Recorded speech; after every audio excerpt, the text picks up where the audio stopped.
course, I'm continuing to make videos to try to keep you protected, me protected, and everyone we know. In this video, I'm going to show you the most frightening part, in my own opinion, of this deadly Ebola virus. And also going to show you why something as simple as washing your hands often could possibly even save your life from this deadly Ebola virus. I'm going to show you evidence of that. What we don't know is whether or not Ebola virus is spread between humans being airborne. There's been research, Canadian research, that shows that it was spread between monkeys airborne. So it's very likely could be spread between humans airborne. We know that the Ebola virus is airborne. In the Center for Disease Control, I show you some of my videos where they even list it in there as being airborne. But the question is, can it be transmitted between humans airborne? I think probably so. I have my reasons for believing so, and I state that in some of my videos. But, okay, so let's just dismiss that part at the time. So how else do we absolutely know that the Ebola virus can be transmitted? Obviously, direct contact with patients, and that would mean, of course, touching with the hands. Of course, in the when they work with patients in Africa, over in Western Africa and stuff like that, you wear gloves and things of that sort. But still, there's many other things that can come in contact with the deadly Ebola virus. And that, of course, means bed sheets, railings around the bed like a stretcher, tables, glasses, knives, forks, spoons, just all kind of things that a patient might touch or their body might come in contact with. Okay, and so any of those objects can be a danger for you and cause you to be infected with this deadly Ebola virus. And that is one of the main reasons, of course, obviously, why I thought it was a bad idea to transport patients over here from Africa. You know, we have 2 patients now at Emory Hospital in Atlanta that have this deadly Ebola virus.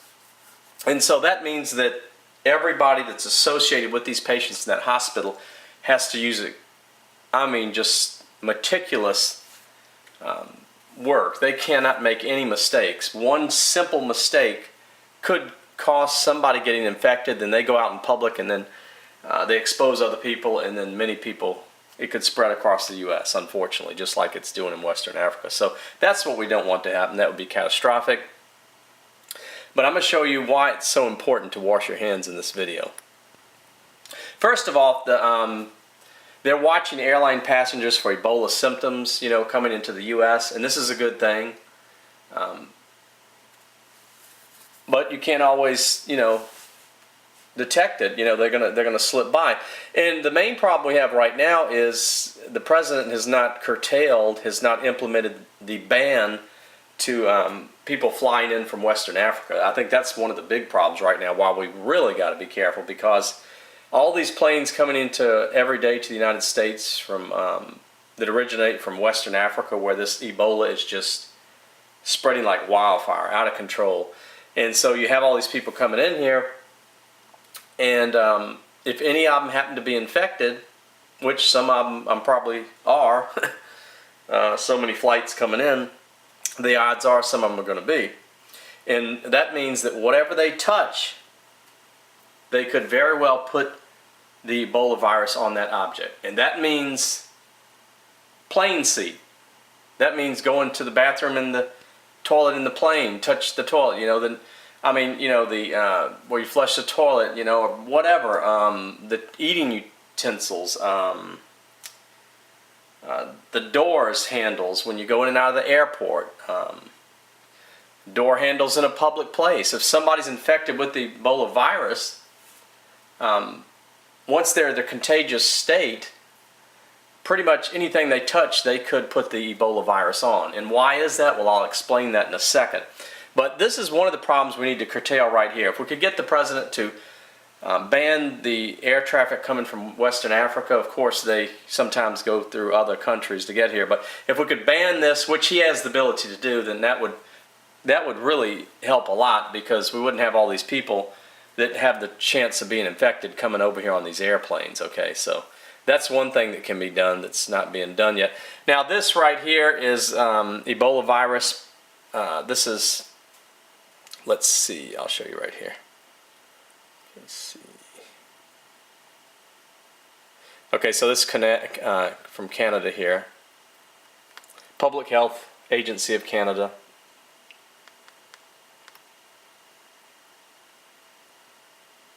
They go into quite a bit of detail with their report, so I just wanted to show you this. Let's see.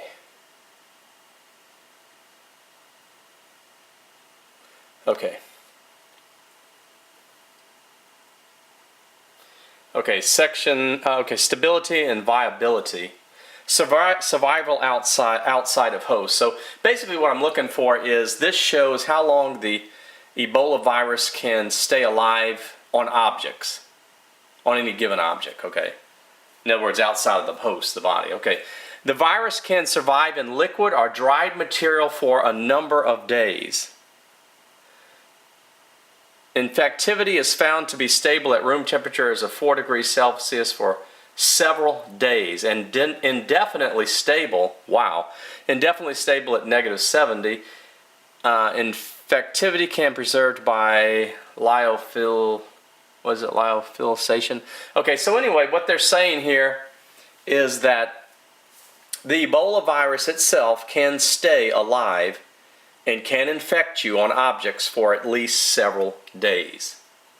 Is that a scary thought or what? That's it. That's a fact.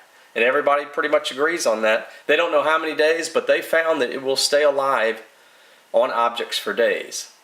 So that means that if you're in a plane, and that's why I suggest maybe bring. We know that that bleach has been effective in eradicating and killing it. Bleach solution. So, I don't know. What do? Bring a bleach solution? Maybe have some Lysol, some different things that will help out, I guess, when you go on a plane. To be honest with you, now that I know this, if I get on a plane, I'm going to have a bottle of, I don't know, do they let you bring Lysol on the plane? All I know is maybe hand wipes. They have disinfectant and, hand wipes, so maybe you could bring that or something. I don't know what the limitations on planes right now. I know they limit you sometimes on liquids and stuff, but if I get on a plane, I'm going to have to wipe it down where I sit and where my arms are going to go, because I'm not going to get on that plane knowing that the Ebola virus stays alive for days, and I don't know, I can't depend on somebody cleaning that plane properly.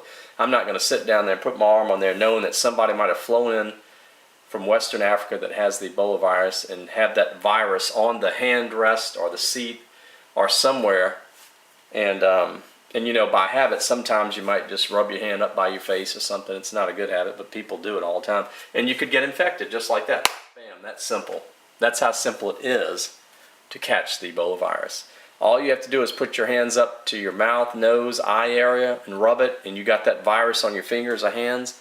You can get the Ebola virus like that. There's no question about it. That's how simple it is.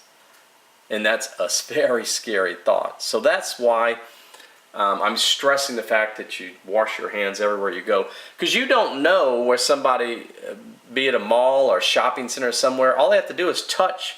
If somebody's infected with the Ebola virus, and we already had several scares here in the U.S., people flying in. We've had numerous already. There's been 3 in New York City in less than a week that people had to go to the hospital and be checked because they'd been to Western Africa and they started having similar symptoms to Ebola. So there you go, and it's happening. In fact, I can tell you the CDC had, the other day they had 20 different doctors called about the possibility of somebody that they were came into their office that may have Ebola. And the CDC was taking 10 of those cases seriously. And that's from places all over the country. And we're going to have it more and more as long as we have these flights that keep coming in. So that's why I can't stress enough to wash your hands. I just don't want somebody to get this deadly, horrible disease, virus. It's one of the worst ways to die. I mean, I'm not going to go into all the details. You bleed from the skin, you bleed from your eyes. and it kills 60 to 90% of the people that are infected with it. So there you go. It's horrible. It's the worst nightmare, is what it is. Very few people survive it. Okay. And right now, as far as there's no cure, and the drugs that the 2 patients in at the hospital in Atlanta, this isn't for the general public. That's experiment, and they allowed them to take that. It seemed to help some with Dr. Brantley, which is good. But the thing is, the general public can't get that right now. It's not even available. So you just, there you go. So yeah, I don't want anybody to get this by simply touching a doorknob somewhere, just because they had bad luck today because somebody from Western Africa was infected and they touched it. Okay, so that's why I'm stressing this. My main goal and focus is to keep you and I safe right now, because they're not going to tell you everything. Okay, I can tell you now. What they're doing, since they've allowed these people to come over here, is they're going to try to play this down as much as possible and make you think that you have nothing to worry about. But the fact is, we have a reason to be concerned. We definitely have a reason to be concerned. And I'm telling you why right here. So that's so important. Wash those hands. Just like any other cold virus, this thing can stay alive on objects for days. For days, we're saying days, I mean, that's a long time for days. We don't even know how many days. And so, don't make the mistake of being that person that's on a plane or going to the mall or the grocery store, and you just so happen to be somebody that touched that same air that somebody from Western Africa flew back over here with that Ebola virus, infected it. It might be a day, could be 2 days later. And the virus is just staying at that right temperature on that door handle, and you touch it, and then you don't wash your hands and you touch your food. That's another way to get it. You could, you don't even have to put your hands up by your face. You could eat a donut, pick it up with your hands. Eat a piece of chicken, pick it up with your hands. The virus gets on the food, it gets in your mouth, there you go. You're touching the food. Now, of course, the virus you're not going to get virus from the food, but if you touch the food with the virus on your hand, then it goes into your mouth, and that's how you get it, okay? Of course. Now, this, let's see, Vox.com here. And this is very interesting too, and this is very true, which I want to show you this here. In order to catch Ebola, you have to touch the bodily fluids. Okay, now this is what's important. I'm going to mention. This is some of the ways you can get the virus. Okay, bodily fluids such as sweat, vomit, diarrhea, blood, urine, or semen of an Ebola patient, dead or alive. Now that's another thing. The body dies, and the Ebola stays alive in that body, so you can get infected by a dead person. That's why there's a special way that you have to get rid of the bodies. You have to cremate them and use certain chemicals. Okay, because Ebola can stay alive on a surface for at least several days, see, it says it here, Ebola can stay alive on the surface for several days. You could also get it from touching bedding or other inanimate objects contaminated with those bodily fluids. After that, you would have to get the virus into your body, for example, touching food or eating it. Or, of course, putting your hands up by your face, like I said. So there you go. If that's not enough to scare you right there, I don't know what is. And enough to reason for you to take extreme precautions. Washing your hands. Wash those hands. I can't stress that enough. Try not to put your hands up by your face. Very important things, And just hope when you go out to a restaurant, these people preparing foods are washing their hands good too, so they don't put something on the food that could hurt you, So there's all these possibilities you got to think of. But there it is, several days. The studies show several days this deadly Ebola virus can remain on surfaces. And this is one that really stands out right here, sweat. You want to know why that stands out and scares me? Because think about it. When Ebola patients first start getting their symptoms, what's one of the main symptoms they start to get when they start to become contagious? Fever. Fever. And what does fever sometimes make you do? Sweat. And sweat doesn't have to be like you're raining water. It can just be droplets that are coming out of your skin. It can be light sweat, but that light sweat touched onto an airplane handrail or seat, or that sweat touched the handle of a door at a grocery store or shopping mall or anything like that, anywhere you go, those light tiny beads of sweat touched, bam, the virus is on there. Next person comes up, touches it, eats some food, puts a hand up by their face. All it takes is a few droplets and bam, you could very well have this deadly Ebola virus. So that's why I say how important it is to wash your hands. Okay, vomit, diarrhea, blood. Blood's obvious, you know. Urine or semen. Okay, so all those. In fact, I think up to 7 weeks. Let's see, what was it they said? I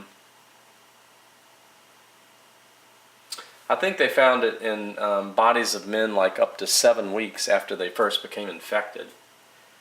It was still, the semen was still a ability to infect somebody. But so now you see the different ways. Of course, you know, urine is obvious too. And see, that's another thing there too, because that's why it's so dangerous. I think it was such a bad and dangerous idea to bring these patients over here, because you're depending, you're depending on every single person that has interaction with these patients at Emory Hospital in Atlanta to not make one mistake, not get any sweat on them from the patient, no vomit, no diarrhea, no blood, no urine or semen. Because if they get just a little bit of that somewhere on them and they don't, spray down properly, or they get a little bit on their clothing and don't dispose of that properly, there are just so many ways. What about a fly that comes in the room and gets a little sweat or something, flies on a doorknob, or what about, you might go fly in the restaurant area. You know, these things, that's what flies do. They smell stuff and they get on it. And then they like to land on food too. So what if that happens? I mean, that's might seem kind of crazy and strange, but it is a possibility of reality. And so that's why it's so dangerous dealing with these patients. That's why it's out of control in Africa, because there's so many possibilities and ways that you could get this. And then if you throw in the fact that it could be spread by air, you know, airborne, that just opens up a whole nother thing right there. I'm not even talking about that. I'm just talking about the definitely absolute solid way we know that it can be spread. And so, you know, so then you have all these other things here, you know, ways. And of course we know that, you know, patients, they don't stop urinating when they are going, you don't stop having to go to the bathroom when you get Ebola. Somebody has got to take that stuff, whether using a bedpan sometimes or whatever. Somebody has to take that stuff and dispose of it properly. And just a little bit of that gets through a cut glove, glove wasn't put on properly, uniform wasn't put on properly, or somebody took the stuff and put it in the wrong area, or somebody took one of the utensils and didn't throw them away properly. There's so many ways. It's just, and that's why you don't take that risk of bringing patients to another continent if you don't have to. It's just stupid. We could have given them great comfort and protection over there, sent them anything they needed. You know, it just made no sense at all. It just puts a lot of people at risk. Just one of those people that one of those healthcare providers working with the patient gets infected, or brings something outside of the hospital that's got the virus on it, touches other objects. That's all it takes, you know, that's all it takes. And I showed earlier today in a video, when they brought Dr. Brantley here, I saw 3 big mistakes, which I talk about in my videos, once they get, you know, from between the ambulance and getting them in the hospital. And that's just from the ambulance to the hospital, okay. And then today I saw another mistake when they brought the female patient in. And it's interesting enough, the 2 people that pulled her into the hospital on the stretcher, you could see an area between, I think they had gloves on, they should anyway, but they weren't your typical colored gloves, like the green or the white or whatever. I don't know. It looked like they might have had some type of clear gloves on. Hopefully they were good. But right above the glove area, it looked like the skin was open, which I was shocked. Part of their arm skin area was open, which is really not a good idea because they're working with this patient. They're moving the stretcher. That arm area goes up against the bedding, and if they got any of that Ebola virus on that arm area, and they have just a very minute, tiny cut, bam, they can get Ebola like that, very simply like that. Very stupid to have your skin area exposed right next to a patient that has the Ebola virus. I don't know. Maybe that's the way sometimes they do things in Africa. I'm guessing that they must have flown in on the plane from Africa with them. But it seems like somebody at the CDC would have been there to oversee that or something, and would have caught that and made them cover that up before they transported the patient to the hospital. But apparently that didn't happen. And so when you see things like that, that's where it becomes very concerning. And another thing too is, the skin has bodily oils and stuff in it. And so if one of those two would have got the Ebola virus on the skin there, where it was exposed and then rubbed against the door coming in the hospital or anything like that, then there you go. The virus is on those objects, and anybody that touches it is at risk exposure to contracting that deadly virus. So there are just many ways, and I don't know. I think one of the first things to do would be to stop all this air traffic coming in from Western Africa, but the president doesn't seem to want to do that. In fact, he has the African conference coming up here. I think it starts, next day or two, or it might have already started. But anyway, it's the first part of this month here, and where he's bringing 50 leaders in from all the different African states. He didn't cancel it. He scheduled it last year, and he decided to go ahead with it. So that's another mistake right there, bringing all these people in from Africa, including the countries where Ebola is so prevalent. He's bringing them in from there too. They claim they're going to do some type of screening, but I don't know. How much screening can you do? And then they're going to bring their assistants. So you got all these people coming over from Africa, including, like I said, the state areas where the virus is so prevalent. And they're just going to flood into Washington, D.C., and it's going to cause, a lot of unneeded risk, in my opinion. So, they could have changed and had the conference over there or something, flown over there. Why bring people over here and take a chance on, But that's what he's doing, so that's... Not only is he not stopping the flights of the planes, but he's bringing all kind of people over here from Africa. Some of them could be possibly infected with the Ebola virus. So, and they're going to be flying in planes, so, I can tell you one thing, I'm not flying out of a plane from D.C. anytime soon, that's for sure. But, so now you know this, one of the scariest parts about the Ebola virus.